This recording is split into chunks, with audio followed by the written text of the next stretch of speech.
जय श्री राम। आज हम बात करेंगे हनुमान चालीसा की। एक ऐसी प्रार्थना जो करोड़ों लोग करते हैं, लेकिन उसकी असली शक्ति, उसकी जो पावर है, वो कुछ ही लोग अनलॉक कर पाते हैं।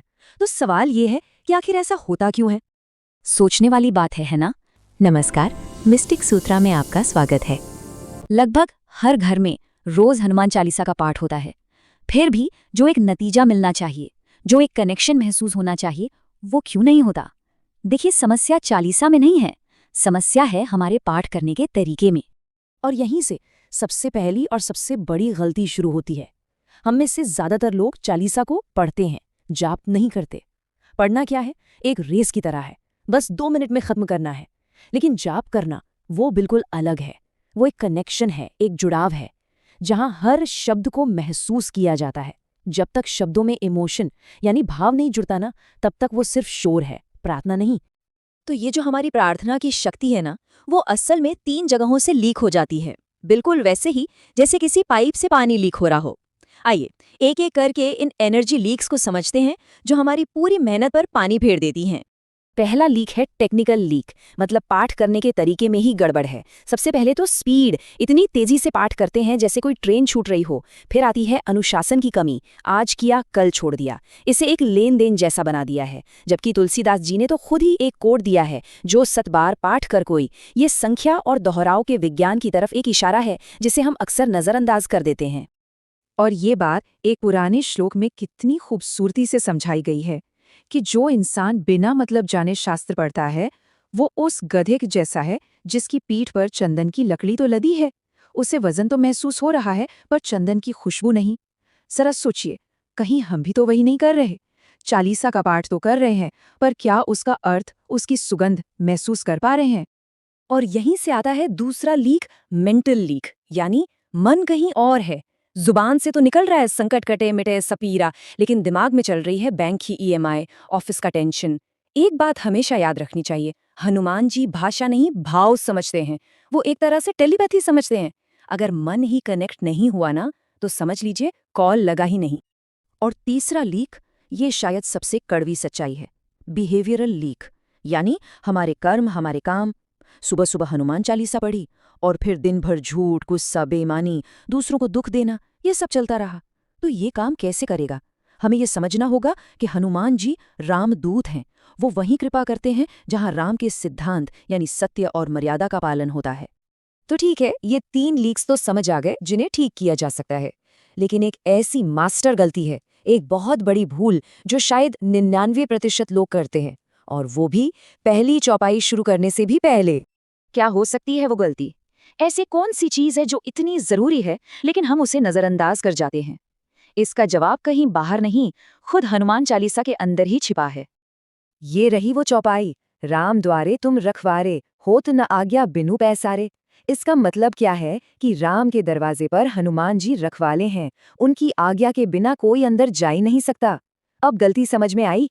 हम सीधे गेट कीपर के पास जाकर सब कुछ मांग रहे हैं, जबकि अंदर जाने की अनुमति तो मालिक से लेनी पड़ेगी ना। तो मास्टर कुंजी है राम राम का जाप। हनुमान चालीसा शुरू करने से पहले भगवान राम का नाम लेना, यही वो पहला और सबसे जरूरी कदम है। ये वो चाबी है जिसके बिना ये ताला खुलेगा ही नहीं, चाहे हम कितनी भी कोशिश कर लें। तो अब जब समस्या भी पता है और उसका समाधान यानी मास्टर की भी मिल गई है, तो चलिए अब देखते हैं कि अपनी पूरी साधना को अपग्रेड कैसे करना है, इन गलतियों को ठीक कैसे करना है। 3 बहुत ही आसान सुधार। पहला, धीरे चलें, रेस नहीं लगानी है, हर शब्द को महसूस करना है। दूसरा, कल्पना करें, जब पढ़ें हाथ वज्र और ध्वजा बिराजे तो मन में उनके हाथों में गदा और ध्वजा को देखें। और तीसरा और सबसे जरूरी, विश्वास करें, अटूट विश्वास। जब ये कहें कि तुम्हारे भजन राम को पावें, तो ये महसूस करें कि काम हो गया है। शक ही असफलता की जड़ है। अच्छा, अब कुछ प्रो टिप्स। ये छोटी छोटी बातें हैं पर बहुत असरदार हैं। हमेशा पूर्व या उत्तर दिशा में मुंह करके बैठें। अपनी रीढ़ की हड्डी को एकदम सीधा रखें। झुकी हुई रीढ़ ऊर्जा के प्रवाह को रोकती है। और हाँ, कभी भी सूखी पूजा न करें, कम से कम चीनी का 1 दाना या 1 तुलसी पत्र जरूर अर्पित करें। और आज के ज़माने का एक बड़ा सवाल, किताब से पढ़ें या मोबाइल से? देखिए, सीधी सी बात है, किताब एक पवित्र वस्तु है। वो प्रार्थना की ऊर्जा को सोखती है।